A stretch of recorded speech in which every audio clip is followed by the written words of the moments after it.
Bismillahirrahmanirrahim. Assalamualaikum warahmatullahi wabarakatuh. Innal hamdalillah nahmaduhu wa nasta'inuhu wa nastaghfiruh wa na'udzu billahi min shururi anfusina wa min sayyiati a'malina.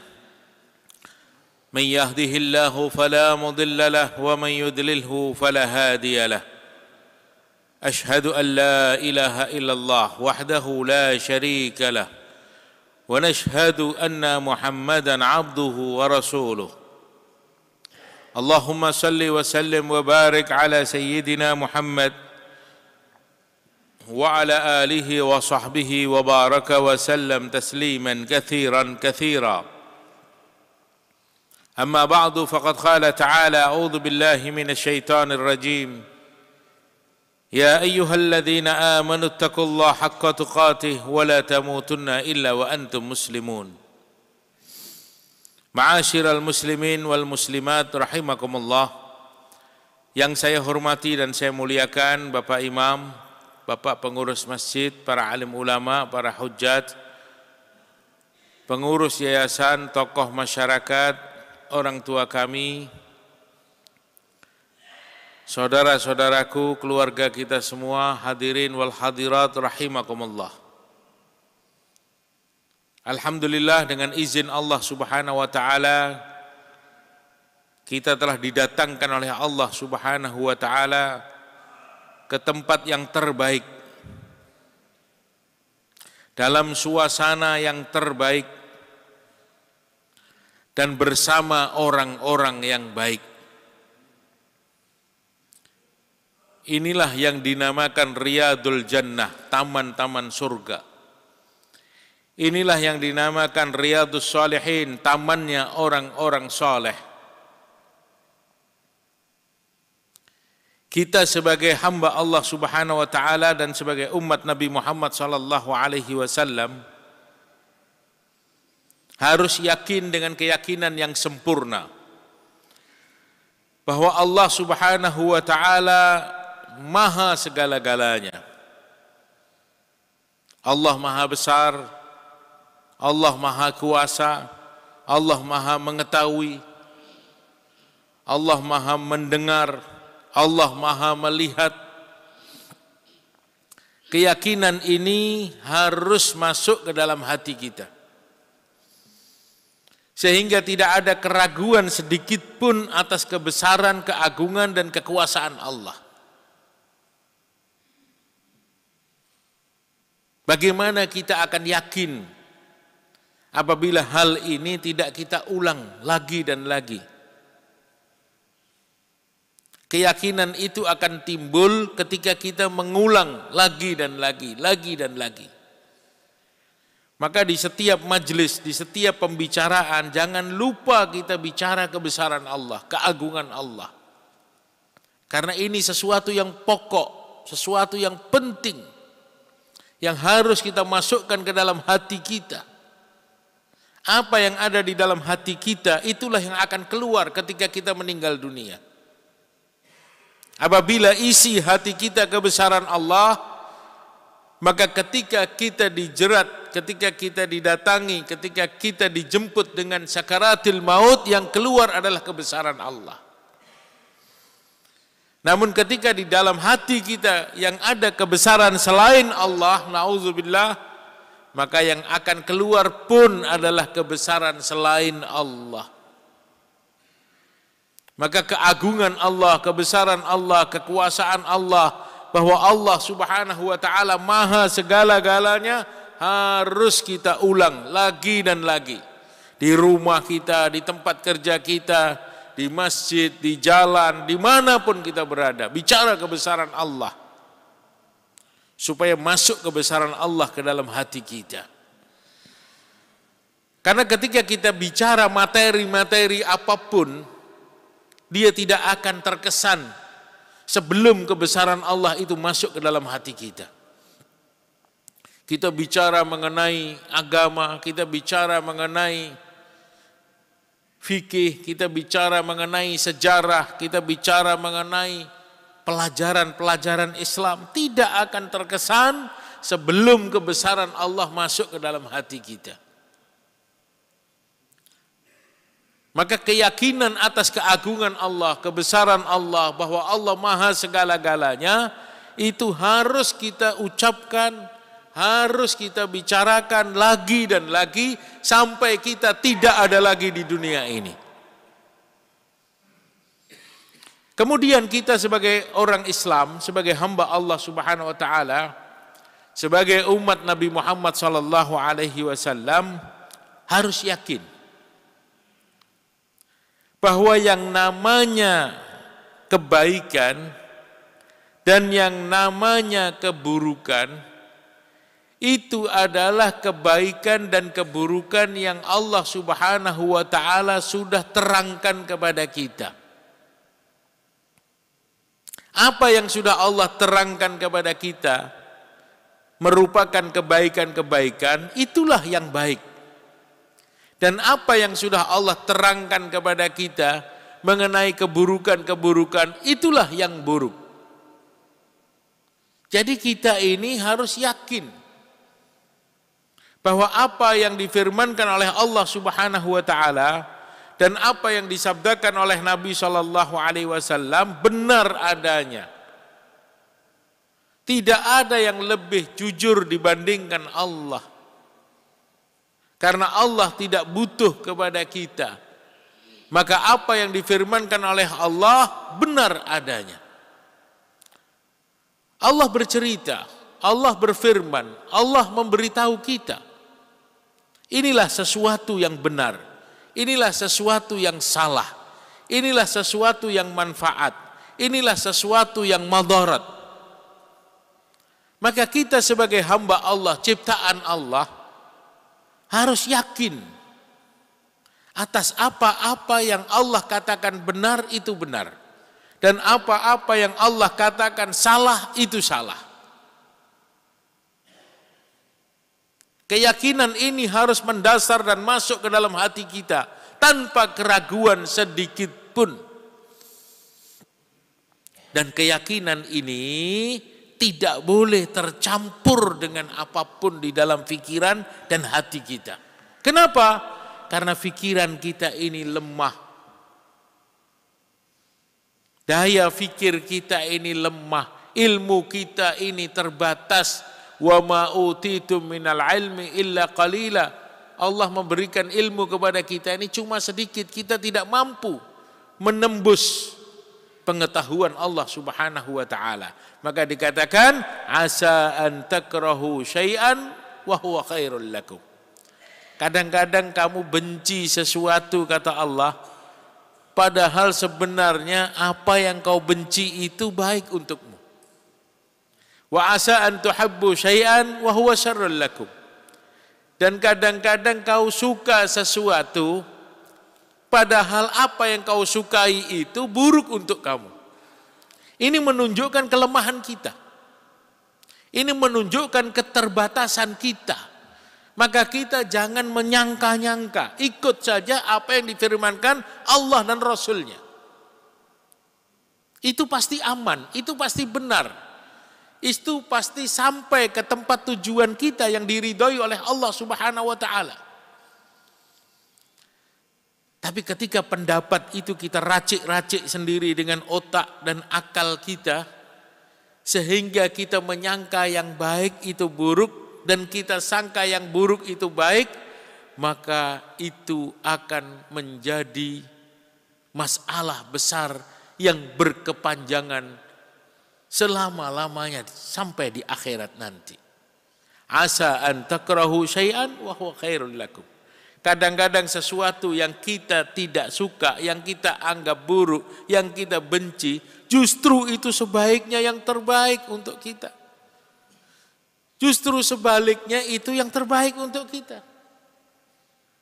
Begitu juga sebaliknya, kadang-kadang kita suka sesuatu, cinta sesuatu, padahal menurut Allah hakikatnya apa yang kita sukai, apa yang kita cintai itu berbahaya untuk kita. Wallahu ya'lamu wa antum la ta'lamun. Allah Maha tahu dan kita tidak tahu. Ini penting kita masukkan terlebih dahulu ke dalam hati kita. Sekarang setelah kita yakin hal ini, setelah kita yakin bahwa yang baik itu yang datang dari Allah, yang buruk itu apa yang dikatakan buruk oleh Allah, setelah kita yakin atas kebesaran Allah dan kita yakin bahwa kebaikan dan keburukan apa-apa yang ditetapkan oleh Allah, kita harus berpikir. Kita harus mencari, kita harus tahu apa sebenarnya kebaikan yang datang dari Allah untuk kita. Supaya kita tidak salah melangkah dalam kehidupan yang singkat ini. Apa tanda-tanda kebaikan yang Allah berikan kepada hambanya? Kebaikan menurut Allah itu apa? Keburukan menurut Allah itu apa? Manfaat menurut Allah itu apa? Madarat menurut Allah itu apa? Ini harus difahami.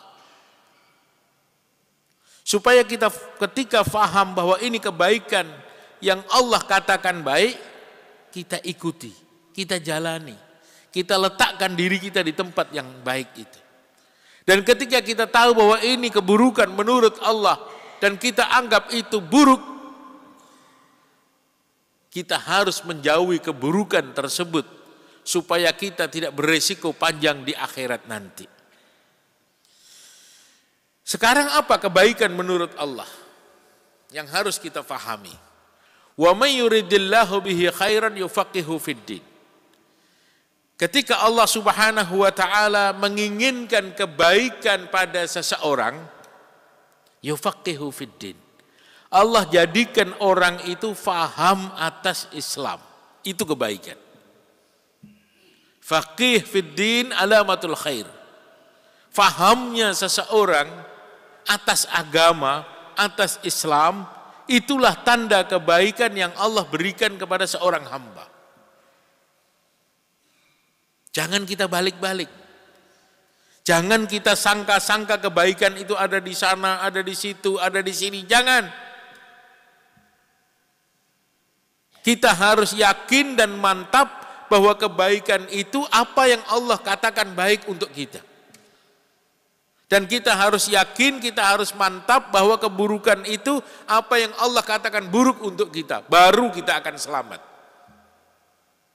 Tapi kalau kita masih menyangka-nyangka, mengira-ngira, bahaya dan beresiko besar atas keselamatan kita, baik di dunia yang sementara sampai di akhirat yang kekal abadi selama-lamanya. Maka baik menurut Allah, wa may yuridillahu bihi khairan yufaqihu fiddin. Apabila Allah Subhanahu wa taala menghendaki kebaikan pada seorang hamba, Allah jadikan hamba itu faham atas agama.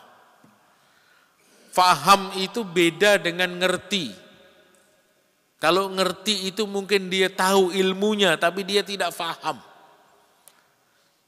Kalau faham itu dia mengetahui, dia yakini, dan dia jalankan. Ini namanya faham. Maka orang yang diberikan kebaikan oleh Allah Subhanahu wa taala yaitu seseorang yang faham atas Islam. Di dalam ayat Al-Quran, wa may yuridillahu ayyahdiyahu yashrah sadrahu lil Islam.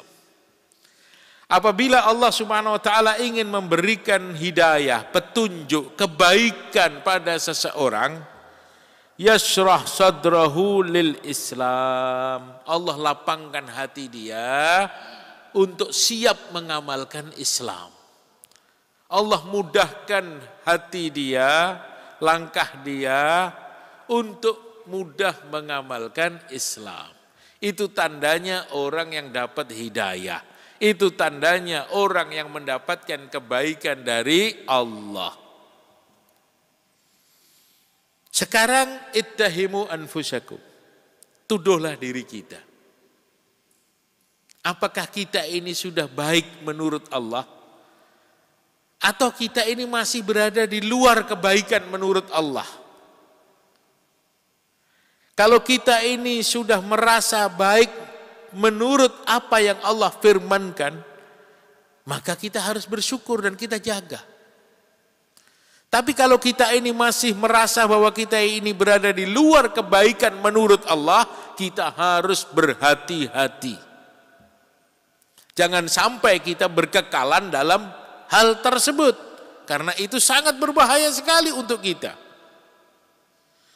Karena hari ini banyak manusia yang menganggap kebaikan itu tidak sama dengan anggapan Allah. Manusia hari ini banyak yang menganggap baik itu ketika dia memiliki harta yang banyak. Ketika dia memiliki pangkat yang tinggi. Ketika dia menjadi seseorang yang terkenal. Maka dia menganggap bahwa Allah baik kepadanya. Dia sedang mendapatkan kebaikan dari Allah. Itu banyak anggapan manusia. Padahal anggapan tersebut salah. Anggapan tersebut keliru. Menurut siapa? Menurut Allah. Kenapa keliru? Karena manusia itu hanya memandang zahirnya saja, yang nampak dengan matanya saja. Ya'lamuna zahiran minal hayatid dunya wa hum anil akhirati hum ghafilun.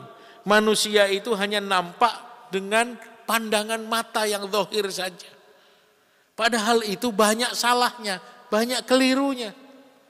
Maka jangan kita pandang sesuatu hanya dengan pandangan mata, berbahaya. Tapi pandanglah sesuatu dengan basirah, dengan mata hati kita. Berdasarkan firman-firman Allah Subhanahu wa ta'ala.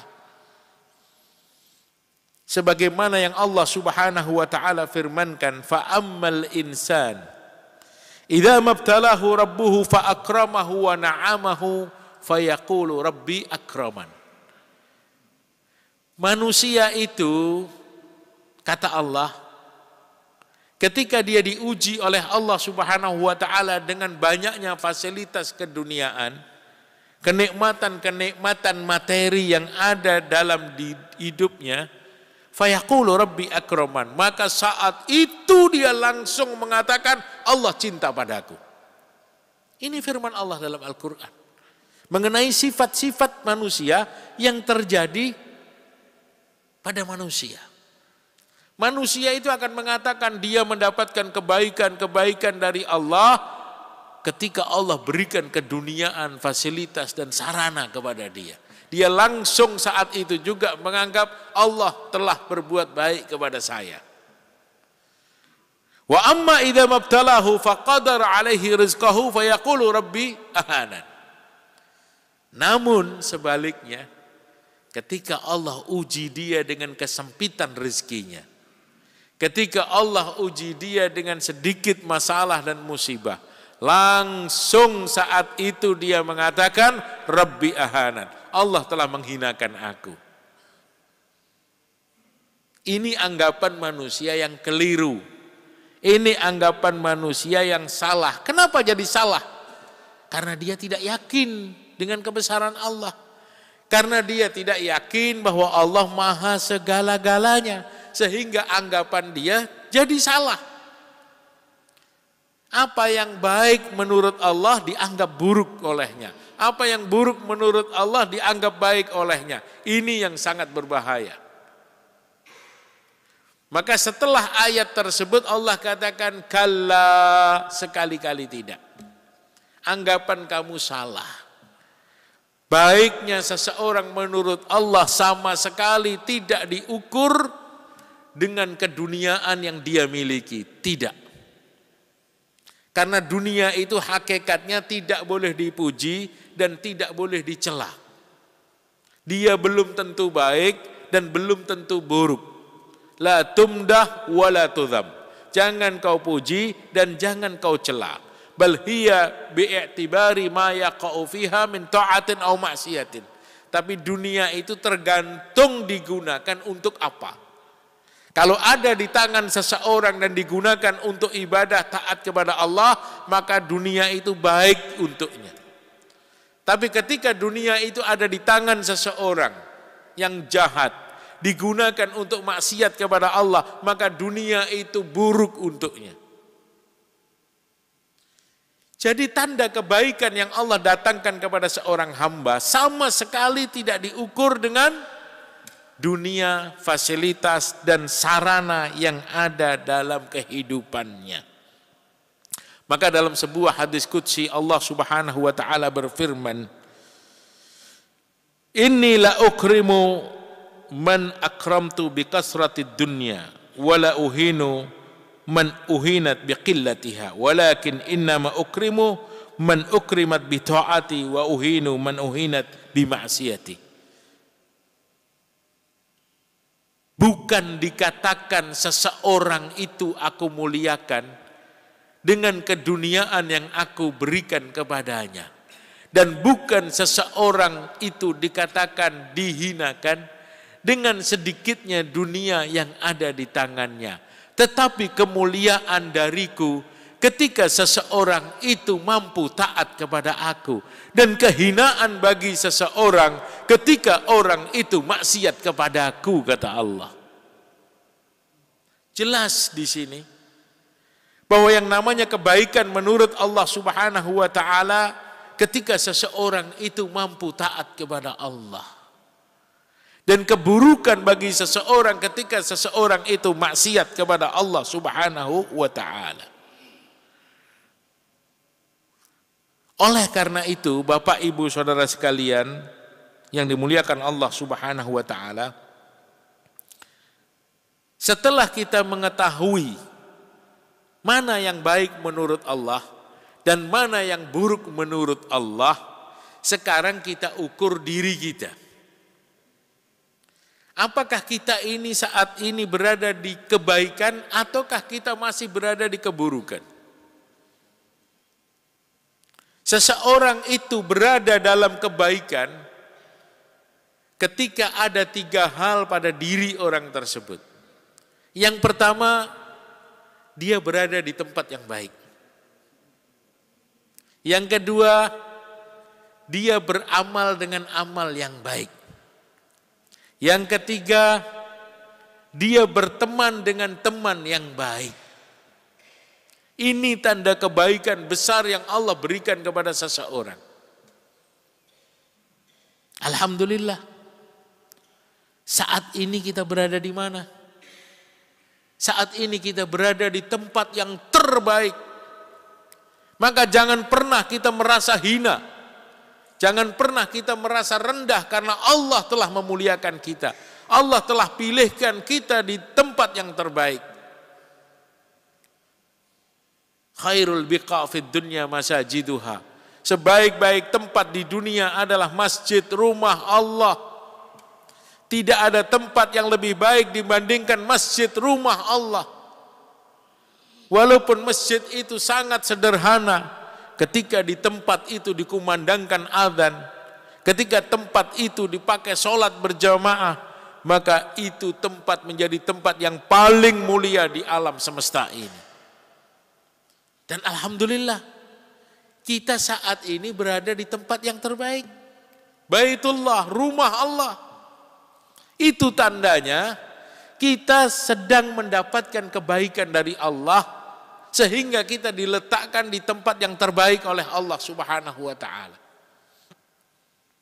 Yang kedua, saat ini kita sedang mengamalkan amalan yang terbaik, sehingga kita boleh dianggap orang yang mendapatkan kebaikan dari Allah. Di mana kita berada saat ini? Di tempat yang terbaik. Sedang apa kita saat ini? Saat ini kita sedang berada di taman-taman surga. Idza marartum biriyadil jannah farta'u. Kalau kamu melewati taman-taman surga, datangi. Jangan kau remehkan. Jangan kau merasa bosan. Jangan kau merasa hina ketika dirimu ada di situ. Wasbir nafsaka ma'al ladzina yad'una rabbahum bil ghadati wal 'ashi. Sabarkan dirimu ketika kamu berada bersama orang-orang soleh di waktu pagi dan petang. Sabarkan dirimu, karena itu kemuliaan, bukan kehinaan. Wala ta'du ainaka anhum, jangan kau palingkan wajahmu dari mereka. Turidu zinatal hayatid dunya, karena kau takut keduniaan yang luput darimu. Banyak orang hari ini takut ketika dia duduk di majelis ilmu, ketika dia duduk di majelis taklim, dia takut. Takut kekurangan dunia, takut lepas dunia yang dia kejar, yang dia cari. Maka dikatakan oleh Allah, wala ta'du ainaka anhum turidu zinatal hayatid dunya. Jangan kau palingkan wajahmu dari mereka cuma gara-gara kau takut dan khawatir atas perhiasan dunia. Wala tuti' man aghfalna qalbahu an dzikrina, dan jangan kau ikuti orang-orang yang lalai hatinya dari mengingat aku. Jangan kau ikuti orang-orang yang lalai, tidak mau mengingat Allah, tidak mau ke rumah Allah, tidak mau duduk di majelis yang membicarakan kebesaran Allah. Itu artinya orang-orang yang lalai hatinya dari mengingat Allah. Jangan kau ikuti orang itu, jangan kau tiru orang itu. Wala tuti' man aghfalna qalbahu an dzikrina wattaba'a hawahu, karena orang itu sedang mengejar hawa nafsu. Orang itu sedang mengikuti, sedang dikuasai hawa nafsu, sedang menuhankan hawa nafsu. Wa kana amruhu furuta, padahal urusan mereka sia-sia belaka. Dalam ayat ini Allah mantapkan hati kita bahwa kita saat ini sedang berada di tempat yang terbaik, dalam keadaan suasana yang baik. Kenapa saya katakan suasana yang baik? Khairukum man ta'allamal Qur'an wa 'allamahu. Sebaik-baik manusia di antara kamu yang belajar Al-Qur'an dan mengajarkan Al-Qur'an. Kok kita tidak yakin? Kok kita tidak percaya? Ini sabda Nabi. Sebaik-baik manusia di antara kamu yang belajar Al-Qur'an dan mengajarkan Al-Qur'an. Kita saat ini sedang belajar Al-Qur'an dan mengajarkan Al-Qur'an. Nabi mengatakan ini baik, ini yang terbaik, ini manusia yang terbaik. Kenapa kita katakan tidak baik? Kenapa kita katakan buruk? Jangan kita salah sangka dan kita tabrak firman Allah dan hadis Nabi. Ketika Allah katakan baik, itulah yang terbaik. Ketika Nabi katakan baik, itulah yang terbaik. Kemudian yang ketiga, saat ini kita sedang berada di tengah-tengah orang baik. Inilah yang dinamakan Riyadhus Shalihin, tamannya orang-orang soleh. Inilah tanda kebaikan yang Allah berikan kepada kita. Kita bukan dikumpulkan dengan orang-orang ahli maksiat. Kita bukan dikumpulkan dengan orang-orang yang banyak dosa. Kita bukan dikumpulkan dengan orang-orang yang menantang dan sombong kepada Allah. Tapi kita saat ini dikumpulkan dengan orang-orang yang ingin menjadi baik. Kita berada di taman-taman orang-orang soleh. Dan ini merupakan perintah Allah. Ya ayyuhalladzina amanu taqullaha wa kunu ma'as-shadiqin. Wahai orang-orang yang beriman, takwalah kamu kepada Allah dan bersamalah kamu dengan orang-orang yang baik. Bersamalah kamu dengan orang-orang yang jujur. Bersamalah kamu bersama para siddiqin. Ini perintah Allah supaya kita disuruh cari orang-orang yang baik dan kita bergaul dengan mereka. Duduk bersama mereka, kumpul dengan mereka. Teman yang baik itu penting. Makanya kitab ini dikatakan Riyadhus Shalihin, tamannya orang-orang soleh. Orang soleh itu ketika berkumpul, pasti dia bicara kebaikan. Bicara sesuatu yang bersih, yang indah. Maka dikatakan dia berada di taman, tempat yang indah, tempat yang bersih, tempat yang wangi. Dan orang-orang soleh itu harus kita kumpuli, harus kita datangi, harus kita cari, kita bergaul dengan mereka. Al-mar'u ala dini khalilihi. Seseorang itu ada pada agama temannya. Falyandur ahadukum ala man yukhalil. Kalau kamu mau tahu siapa dia, lihat siapa temannya. Kita mau tahu siapa dia sebenarnya, lihat siapa temannya. Dia bergaul dengan siapa. Karena siapa temannya, itulah dia sebenarnya. Manjalis janis. Siapa yang duduk bersama, hakikatnya dia satu jenis dengan orang tersebut. Orang yang berteman dengan pedagang minyak wangi, dia akan terkena wanginya. Dia kumpul dengan pedagang minyak wangi, duduk bersebelahan dengan pedagang minyak wangi, dia akan terkena wanginya. Dan orang yang duduk bersama tukang besi, tukang las, dia akan terkena asapnya. Artinya apa? Artinya apa? Pengaruh daripada teman itu sangat besar mencetak kepribadian seseorang. Al-mar'u yata'assaru bil bi'ah was suhbah. Seseorang itu akan terbentuk jiwanya dengan suasana dan teman. Di mana dia berada, siapa temannya, itulah bentukan jiwa dia. Maka kita dianjurkan, diperintahkan untuk berada di tempat yang baik, mengamalkan amalan yang baik, dan berteman dengan teman-teman yang baik. Karena kita ingin baik, kecuali kita tidak ingin baik. Kalau kita ingin baik, tapi kita lepaskan 3 hal ini, bagaimana kita akan jadi baik? Siapa teman yang baik untukmu? Dikatakan teman yang baik untukmu adalah teman yang apabila kau lihat dia, kau ingat kepada Allah. Dan ketika kau dengar perkataannya, amalan agama kamu dan ilmu agama kamu akan bertambah. Dan ketika kau lihat kelakuannya, kau ingat negeri akhirat. Itulah teman yang terbaik untukmu. Jadikan dia sahabatmu, jadikan dia temanmu. Dekatlah kamu dengan dia, karena dia sangat memberikan kebaikan untukmu. Siapa itu? Apabila kau lihat dia, kau ingat kepada Allah. Apabila kau dengar perkataannya, ilmu dan amalan agama kamu akan bertambah. Dan ketika kau lihat kelakuannya, kau ingat negeri akhirat. Kau tambah cinta kepada Allah. Teman seperti ini sangat mahal. Jangan kita hinakan. Teman seperti ini sangat menguntungkan dunia dan akhirat kita. Cari dan jadikan dia sahabat kamu. La tusahib illa mu'minan. Jangan kau bersahabat kecuali orang yang beriman. Artinya apa? Jangan kau bersahabat kecuali orang beriman dan takwa kepada Allah. Kalau kita bermuamalah, berdagang, hubungan duniawi, tidak ada masalah kepada siapa saja.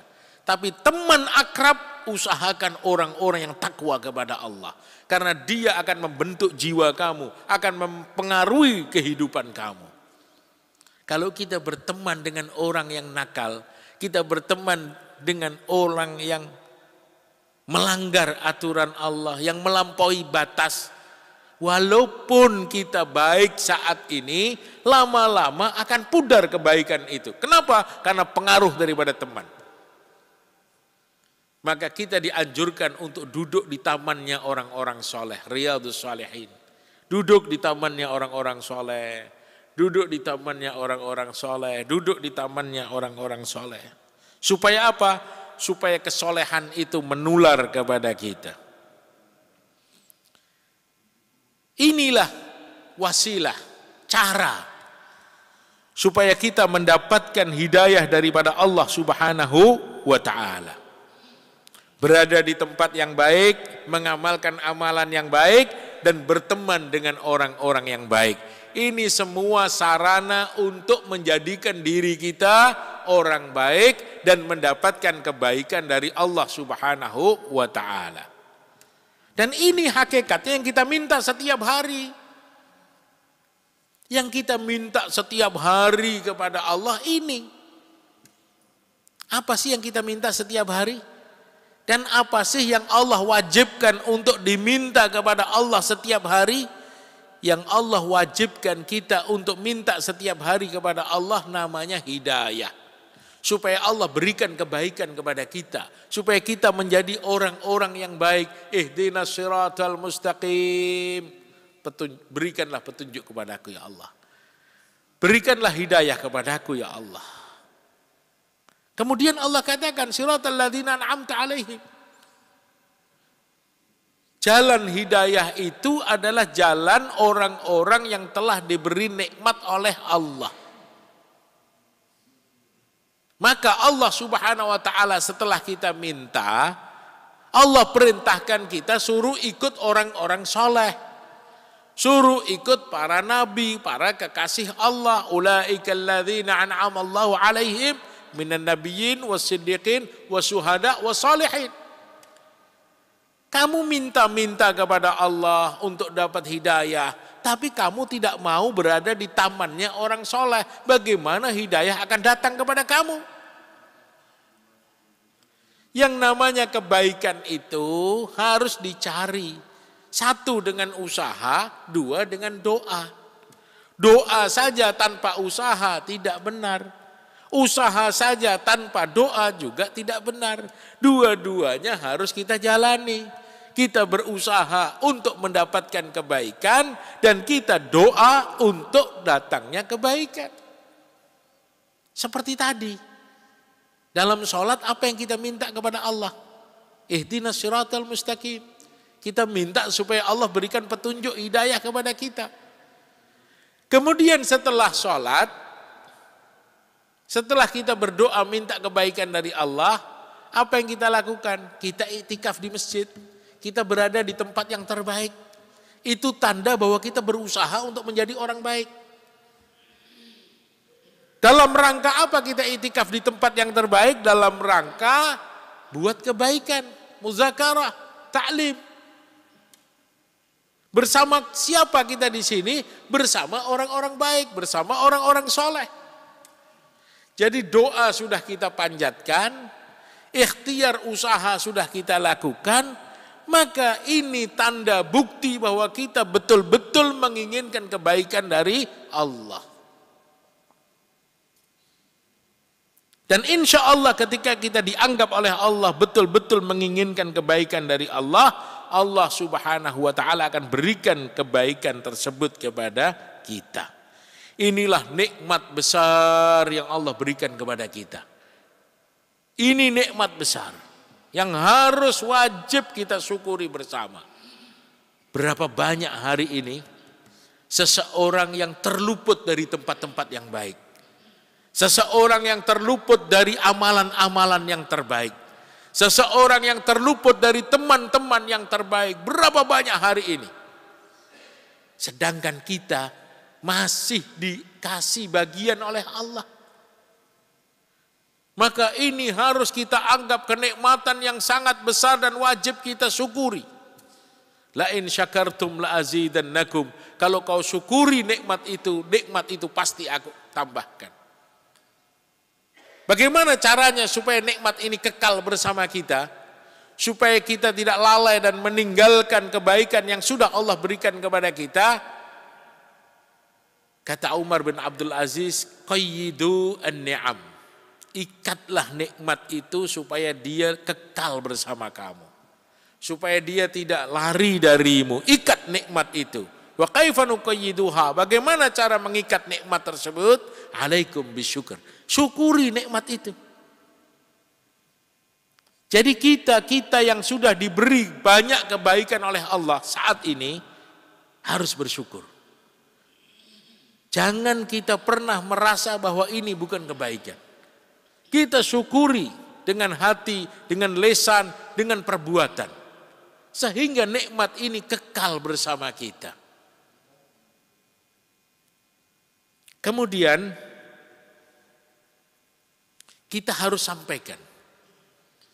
Ketika kita sudah mendapatkan nikmat, kita duduk bersama orang-orang soleh, di tamannya orang-orang soleh. Kita berada di taman-taman surga seperti yang disabdakan oleh Nabi SAW. Kalau kamu berada di taman-taman surga, kamu melewati taman surga, datangilah. Ketika kita sudah merasakan indahnya nikmatnya di rumah Allah, maka kenikmatan-kenikmatan ini harus kita sampaikan. Wujud daripada syukur kita, tahaddus bi ni'matillah. Ceritakan nikmat itu kepada saudara kita. Itu tanda bahwa kita cinta dengan mereka. Itu tanda bahwa kita cinta dengan saudara kita. Jangan kita rasakan nikmat ini sendiri. Tapi kita harus sampaikan, ceritakan. Mungkin orang-orang yang kita ceritain nikmat ini enggak paham. Kenapa? Karena dia belum merasakan. Al-hayatu fi dilalil Qur'an ni'matun la yadhukuha illa man dhaqaha. Kehidupan di bawah naungan Al-Quran adalah puncak kenikmatan. Dan kenikmatan itu tidak bisa dirasakan kecuali orang-orang yang pernah merasakannya. Ketika kita sudah merasa mendapat nikmat dari Allah, tularkan kenikmatan ini kepada saudara-saudara kita. Ini amalan yang besar, amalan yang sangat dicintai oleh Allah. La yu'minu ahadukum hatta yuhibba li akhihi ma yuhibbu li nafsihi. Tidak dianggap beriman salah seorang di antara kamu sebelum kamu mencintai saudara kamu seperti kamu cinta pada dirimu sendiri. Kita cinta pada diri kita, kita menginginkan kebaikan pada diri kita. Sekarang setelah kita merasakan kebaikan, kenikmatan, bagikan kenikmatan itu kepada saudara-saudara kita yang lain. Mungkin saudara kita ketika kita sampaikan dia tidak paham. Kenapa? Karena sudah terlalu lama mereka berada di tempat tersebut. Seperti kita bicara dengan orang-orang yang tinggal di dekat tumpukan sampah. Ada orang yang memang bertahun-tahun dia tinggal di dekat tumpukan sampah. Hari-hari mencium bau sampah. Hari-hari berada di dekat tumpukan sampah. Bertahun-tahun dia tinggal di situ. Terus datang orang kepada dia mengatakan, maaf Bapak, sebaiknya Bapak pindah dari sini. Karena tempat ini buruk untuk Bapak. Maka dia akan marah kepada kita. Apa kata dia? Kenapa kamu katakan buruk tempat ini? Ini tempat tidak ada masalah bagi saya. Bapak tidak mencium bau? Tidak. Bapak tidak merasa risih? Tidak. Kenapa? Karena dia sudah bertahun-tahun ada di situ. Dia tidak menganggap itu masalah baginya. Padahal kita ingin memberitahu dia bahwa itu bukan tempat yang baik untuk kesehatannya, untuk masa depannya, untuk keluarganya, untuk anak istrinya. Bagaimana caranya? Supaya dia faham dengan sendirinya. Caranya kita ajak dia sementara waktu. Beberapa hari kita ajak dia jalan ke taman-taman. Taman-taman bunga, taman-taman yang indah, taman-taman yang wangi, taman-tamannya orang soleh, taman-tamannya surga. Kita ajak dia beberapa hari. Maka dia akan menikmati keindahan taman tersebut. Dia akan mencium wanginya bunga-bunga yang ada di taman tersebut. Tidak usah banyak bicara.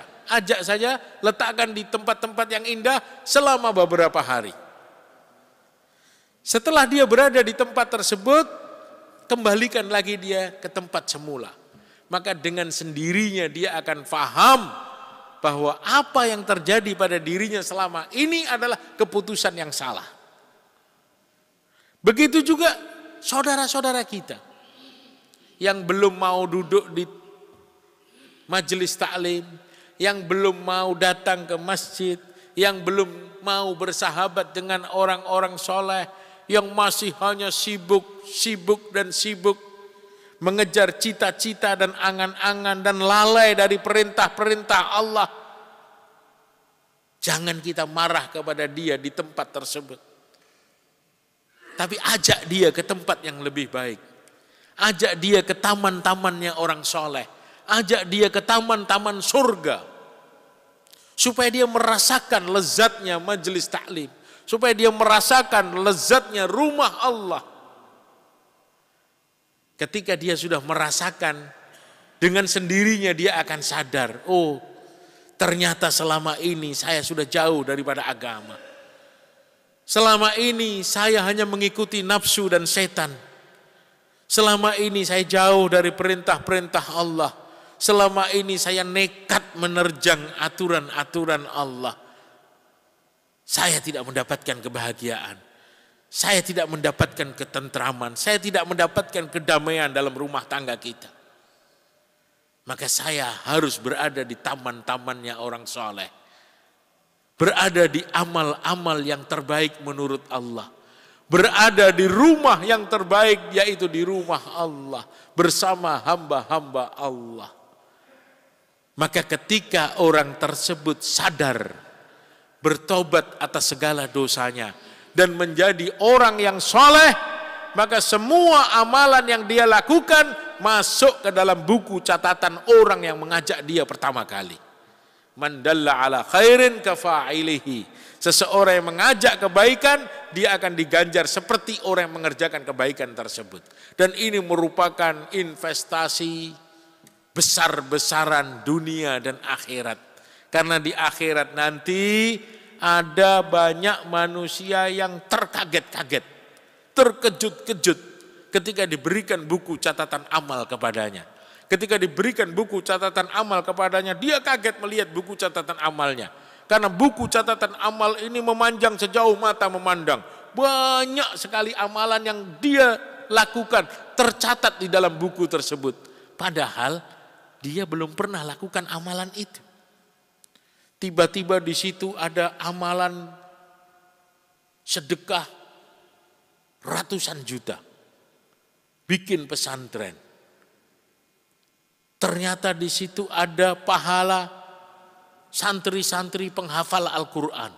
Padahal dia bukan seorang kiai. Dia tidak punya pesantren. Di situ ada pahala puasa, ada pahala sholat yang sekian banyak. Dia kaget, dia bingung. Dia bertanya, dari mana amalan-amalan ini ada di buku catatan saya? Ternyata diberitahu kepadanya bahwa dia rajin mengajak orang untuk duduk di taman-taman surga. Dia rajin memanggil saudaranya untuk bersahabat di taman-tamannya orang soleh. Asbab ajakan dia, asbab panggilan dia, asbab perkataan dia, orang itu sadar, orang itu beriman, orang itu bertobat meninggalkan segala dosa dan kembali kepada Allah. Ternyata tidak disangka-sangka orang itu menjadi seorang ulama besar. Punya santri, santrinya hafal Al-Quran. Dan setiap santri yang dididik olehnya menjadi ulama lagi, punya santri lagi, menjadi ulama lagi, punya santri lagi. Subhanallah, semua amalan itu masuk ke dalam buku catatan orang yang mengajak pertama kali. Man dalla ala khairin kafa'ilihi. Seseorang yang mengajak menunjukkan kebaikan, maka dia diganjar seperti orang yang mengajak pertama kali. Inilah maksud daripada sabda Nabi SAW, niyatul mu'min khairum min amalih. Niatnya orang beriman bisa melewati amalannya. Apa maksudnya? Umur kita cuma 60-70 tahun. Umur kita tidak sampai ratusan tahun. Tapi kita bisa berbuat amal ribuan tahun. Dari mana? Dari ajakan kita. Ajakan kita. Ajakan kita. Kita sekarang duduk di taman surga bersama orang-orang yang soleh. Sampai ke rumah, sebarkan. Sampai ke rumah, sampaikan kepada anak istri kita. Ketemu teman kita, ceritakan apa yang kita dapatkan di masjid. Inilah yang terjadi di zaman Rasulullah SAW. Ketika seorang suami datang ke rumah, pertanyaan pertama yang ditanyakan oleh istrinya, apa yang kau dapatkan dari Rasulullah SAW? Maka amalan masjid langsung ditransfer ke rumah. Dari rumah masuk ke hati-hati penghuni rumah. Maka semua menjadi orang-orang yang soleh karena selalu berada di tamannya para solehin.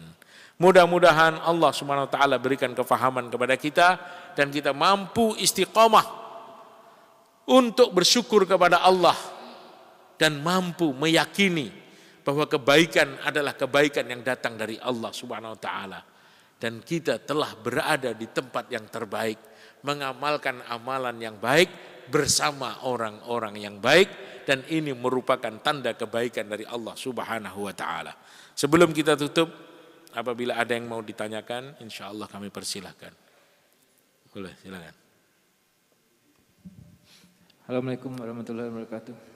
Waalaikumsalam warahmatullahi wabarakatuh. Tadi terkait teman-teman keliling yang soleh, sebagaimana pada zaman Rasulullah juga banyak yang seperti itu, dan seperti lingkungan kita ini yang soleh-soleh, tapi ada yang saya contohkan yang di zaman Rasulullah itu, tapi ternyata kematiannya justru tidak baik, sul khotimah. Itu untuk menghindari itu amalan-amalan apa yang bisa kita lakukan? Padahal yang matinya sul khotimah itu pun amalannya cukup banyak, sepengetahuan saya.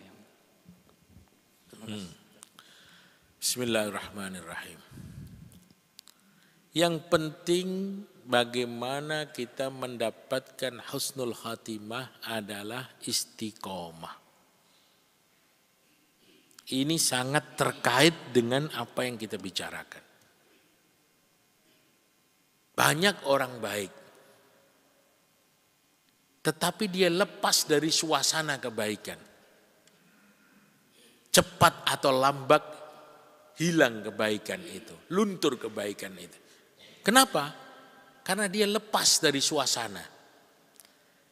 Fa inna dhi'ba ya'kulu minal ghanamil qasiyah. Karena serigala itu akan memangsa sekelompok kambing yang terlepas dari rombongannya. Serigala itu memangsa dari jauh. Dia mengintai sekelompok kambing yang sedang ada di padang pasir. Tapi serigala itu enggak berani masuk ketika kambing-kambing itu berkelompok menjadi satu. Tatkala ada kambing yang terlepas dari kelompoknya, maka itulah diterkam oleh serigala. Begitu juga kita orang Islam, kita orang baik, kita ingin baik. Tapi setan kan gak suka kalau kita jadi baik. Setan kan gak seneng kalau kita husnul khatimah. Maka dengan cara apapun setan akan berusaha. Karena dia sudah janji kepada Allah untuk menyesatkan kita. Segala macam cara setan lakukan. Dan cara yang bisa ditempuh oleh setan ketika seseorang itu lalai. Idza ghafila waswasa. Idza dzakara hannasa wa idza ghafila waswasa. Ketika seseorang itu ingat Allah, setannya enggak bisa menembus dia. Setan enggak bisa menggoda dia. Tapi setan tidak pergi dari dia. Setannya nunggu di sebelah, nunggu di samping, standby. Standby, nunggu kita lalai, nunggu kita lengah. Wa idza ghafila waswasa. Dan ketika kita lalai, saat itu diterkam oleh setan. Maka jangan sampai lalai. Bagaimana caranya supaya kita tidak lalai? Tadi, berkumpul dengan orang-orang soleh. Berada di tempat yang baik. Mengamalkan amalan-amalan yang baik. Bukan berarti kita berada di masjid 24 jam dan kita tidak lakukan aktivitas kita, bukan. Kita jadikan di mana kita berada menjadi tempat yang baik. Bikin suasana yang baik di tempat kerja kita.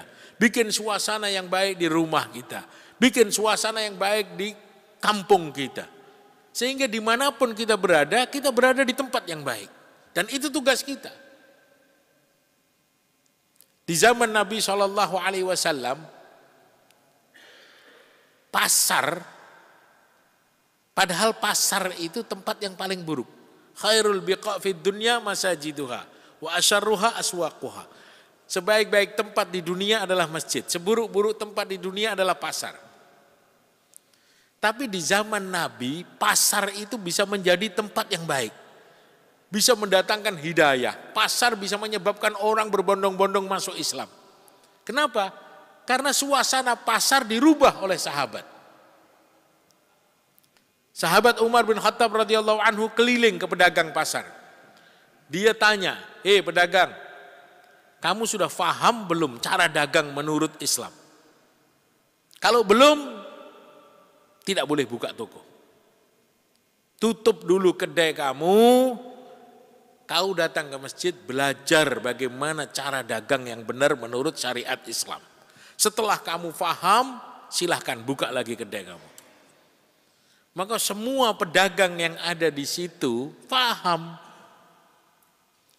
Sehingga jangankan amalan mereka, perdagangan mereka pun menggetarkan orang-orang yang ada di pasar. Sehingga dengan sebab perdagangan umat Islam, orang-orang berbondong masuk ke dalam agama Islam. Kenapa? Dia dagang dengan jujur, dia dagang dengan amanah, dia dagang dengan rasa takut kepada Allah, tidak menipu, tidak mencuri, tidak akal-akalan, tidak berpolitik. Dia amanah. At-tajiru sadukul amin yuhsyaru ma'as syuhada. Pedagang yang jujur dan amanah dia akan dimahsyarkan bersama para syuhada. Bagaimana dia tidak selamat sampai mendapatkan husnul khatimah? Di masjid suasananya baik, pulang ke rumah suasananya baik, ketika di pasar suasananya baik. Di jalan-jalan suasananya baik. Jadi dimanapun dia berada, iman dia terkawal. Inilah pentingnya kita mendapatkan husnul khatimah. Maka kita harus istiqomah. Fastaqim kama umirta. Istiqomahlah kamu sebagaimana kamu diperintahkan. Maka dalam mengamalkan agama ini kita langsam saja. Jangan terlalu ngejos dan jangan terlalu meremehkan. Sedang-sedang. Tapi istiqomah. Khairul a'mal adwamuha wa in qalla. Sebaik-baik amal itu yang kontinu walaupun sedikit-sedikit. Kalau kita terlalu ngejos nanti ngos-ngosan capek di tengah jalan akhirnya mandek. Ya. Jadi kita langsam. Tapi jangan maksiat kepada Allah. Karena melanggar aturan Allah itu lebih berbahaya daripada kita meninggalkan perintah Allah. Melanggar aturan Allah itu lebih berbahaya. Seperti ada traffic light, lampu merah, itu larangan. Jangan kamu terjang. Kalau kamu tabrak, kamu akan celaka. Tinggalkan segala bentuk dosa dan maksiat. Enggak mampu Ustadz, mampu. Kenapa tidak mampu? Enggak bisa Ustadz, bisa. Enggak mampu karena kita belum terbiasa. Misalnya kita ini masih terbiasa dusta, bohong. Sehingga perkara-perkara yang kecil aja kita dusta, kita bohong. Saya sering mendengarkan. Dan kita tahu orang ini bohong atau tidak. Dia ahli masjid, Masya Allah, mengamalkan agama. Ya, tapi sering sekali berdusta. Kenapa? Karena dia anggap enteng yang namanya dusta. Dia anggap sesuatu yang remeh. Dia tidak tahu bahwa itu berbahaya.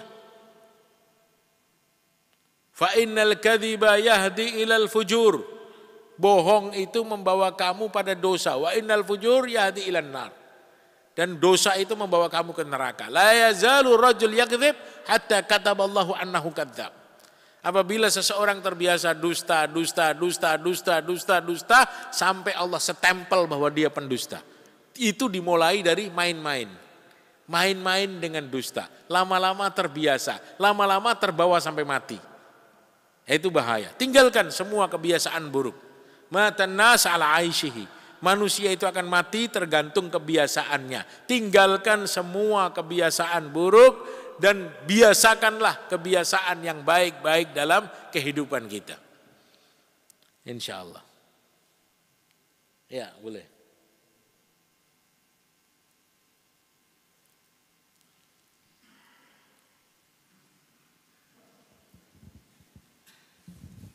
Assalamualaikum warahmatullahi wabarakatuh. Waalaikumsalam warahmatullahi wabarakatuh. Pak Ustadz, mohon penjelasan. Kalau yang datang pada kita itu hal yang nggak baik, kan kita nggak tahu bahwa itu baik bagi kita. Misalnya demikian besar. Contoh cerita aja Ustaz. Kita datang ke bandara terlambat Pak Ustadz. Kita marah-marah sama supir. Tapi setelah tahu pesawatnya jatuh, kita kan tahu bahwa itu baik bagi kita. Maksud kami, bagaimana kita mencikapi bahwa apa yang terjadi itu walaupun tidak baik akan baik. Terima kasih. Wassalamualaikum.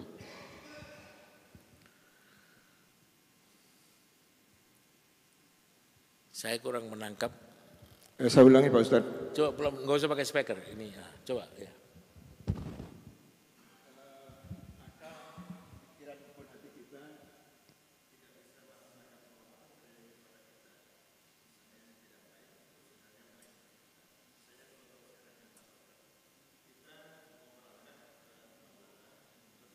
Mau berangkat ke mana? Bandara.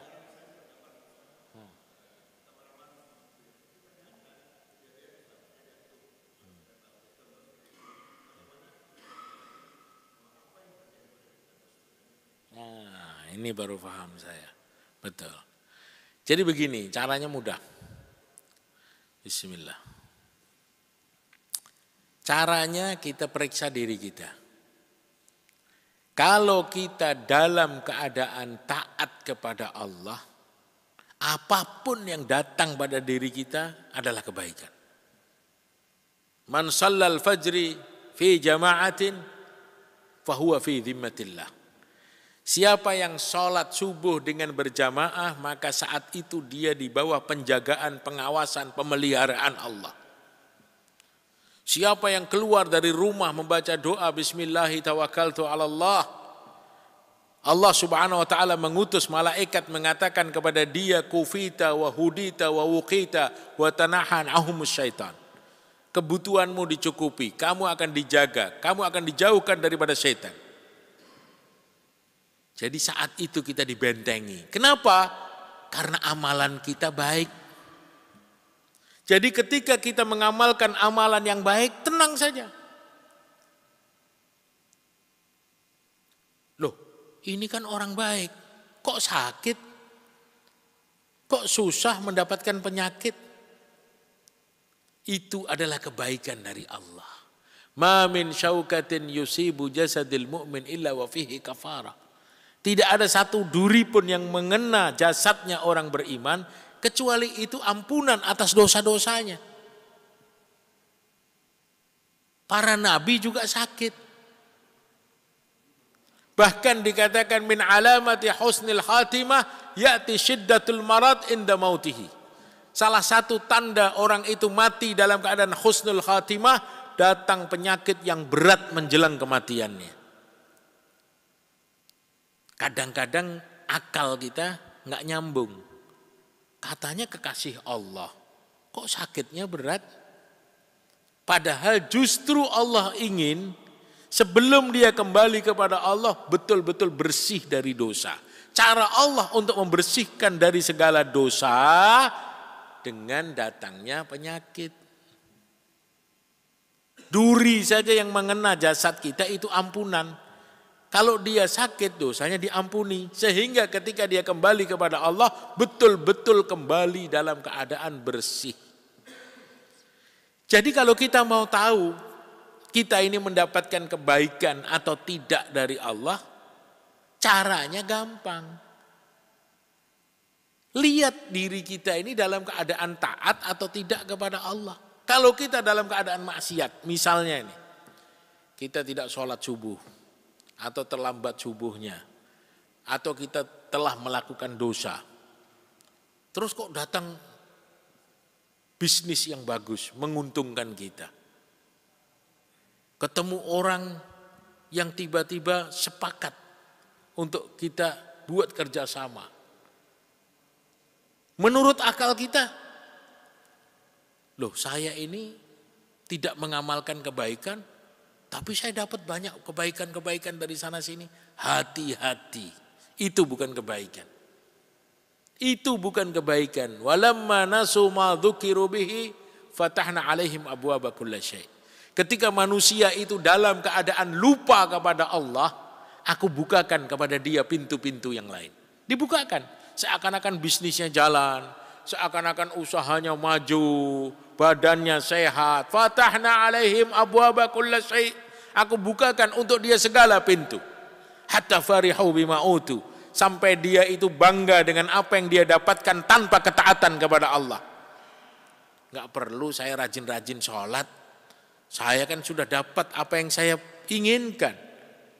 Orang semua ikut dengan saya terkenal, gak perlu saya ikut seperti orang-orang di masjid itu. Hatta farihu bima utu. Sampai dia itu bangga dengan apa yang dia dapatkan, akhadnahum bagdatan fa idahum mublisun. Maka saat itu aku akan tangkap dia secara seketika, maka saat itu dia akan menyesal, dia akan merugi, dan dia akan celaka selama-lamanya. Kenapa? Karena dia sudah tertangkap. Maka hati-hati kalau kita merasa mendapatkan kebaikan dan kita bukan pada posisi taat kepada Allah. Hati-hati. Tapi kalau kita dalam keadaan istiqomah, dalam keadaan taat kepada Allah, tapi kok kita dapati sesuatu yang kurang menyenangkan, yakinlah bahwa itu kebaikan dari Allah. Tapi cara istiqomahnya harus benar. Jangan cara baik menurut kita, bukan menurut Allah. Ini salah lagi nanti. Ya, cara baiknya menurut Allah, bukan menurut kita. Oh, menurut saya sudah baik. Nah, bukan menurut saya, tapi menurut Allah. Baik itu bagaimana? Ketika itu semua sudah kita jalani, apapun yang datang pasti kebaikan. Kenapa? Karena Allah bersumpah, man amila shalihan min dzakarin aw unsa wa huwa mu'min falanuhyiyannahu hayatan thayyibah. Siapa yang beramal soleh, baik laki-laki ataupun wanita, dan dia iman kepada Allah, pasti dan pasti aku akan berikan kehidupan yang baik untuknya. Itu bonus di dunia. Bonus di dunia Allah berikan kebaikan untuknya. Bukan pahala yang sebenarnya. Kenapa? Karena enggak cukup tempatnya kalau Allah berikan pahala itu di dunia. Maka dilanjutkan ayat itu, wala najziyannahum ajrahum bi ahsani ma kanu ya'malun. Dan ganjaran yang sebenarnya, ganjaran yang selengkapnya akan Allah berikan di akhirat nanti atas apa-apa yang mereka perbuat selama di dunia. Bagaimana mau Allah suguhkan kepada kita di dunia? Rakaatil fajri khairum minad dunya wa ma fiha. 2 rakaat sholat fajar yang kita kerjakan tadi nilainya lebih baik dari dunia dan seisinya. Jadi kebaikan yang kita dapatkan di dunia ini hanya bonusnya saja. Ad-dunya dhillul akhirah. Dunia itu bayangannya akhirat. Jadi kita harus yakin kalau kita dalam keadaan taat kepada Allah, yang datang kepada kita pasti kebaikan. Wa may yattaqillah yaj'al lahu makhraja wa yarzuqhu min haitsu la yahtasib. Siapa yang takwa kepada Allah, Allah akan berikan jalan keluar dan Allah akan datangkan rezeki dari jalan yang tidak disangka-sangka. Jadi kalau dikatakan oleh Bapak tadi ketika kita berangkat dan kita sholatnya benar, zikirnya benar, baca doa benar, kok ketinggalan pesawat, itu yang terbaik untuk kita. Itu yang terbaik untuk kita. Maka kita harus sangka baik terus kepada Allah. Cukup ya? Jazakumullah khair. A'udzubillahi minasyaitonirrajim. Bismillahirrahmanirrahim. Alhamdulillahi rabbil alamin. Allahumma salli ala Sayyidina Muhammad wa ala ali Sayyidina Muhammad. Ya awwal al-awwalin, ya akhir al-akhirin, ya dhal quwwatil matin, ya rahim ad-du'afa wal masakin. Zalamna anfusana wa illam taghfir lana wa tarhamna lanakunanna minal khasirin. Rabbi ighfir warham wa tajawaz amma ta'lam innaka anta azzul akram. Allahumma innaka afuwun karim. Allahumma innaka afuwun karim. Allahumma innaka afuwun karim. Tuhibbul afwa fa'fu anna. Allahumma inna nas'aluka ridhaka wal jannah ونعوذ بك من سخطك والنار. اللهم إن قلوبنا ونواسينا وجوارحنا بيدك لم تملكنا منها شيئا، فإن فعلت ذلك بنا فكن أنت ولينا واهدنا إلى سواء السبيل. اللهم إنا نستغفرك ونتوب إليك. اللهم إنا نستغفرك ونتوب إليك. اللهم إنا نستغفرك ونتوب إليك. اللهم إنا نسألك سلامة في الدين وعافية في الجسد وزيادة في العلم وبركة في الرزق وتوبة قبل الموت ورحمة بعد الموت ورحمة عند الموت ومغفرة بعد الموت. اللهم هون علينا في سكرات الموت. اللهم هون علينا في سكرات الموت والنجاة من النار والعفو عند الحساب. ربنا آتنا في الدنيا حسنة وفي الآخرة حسنة وقنا عذاب النار. ربنا تقبل منا إنك أنت السميع العليم وتب علينا إنك أنت التواب الرحيم. وصلى الله على سيدنا محمد خير خلقه وعلى آله وصحبه وبارك وسلم. سبحانك اللهم ربك رب العزة عما يصفون وسلام على المرسلين والحمد لله رب العالمين. سبحانك اللهم وبحمدك أشهد أن لا إله إلا أنت أستغفرك وأتوب إليك. السلام عليكم ورحمة الله وبركاته.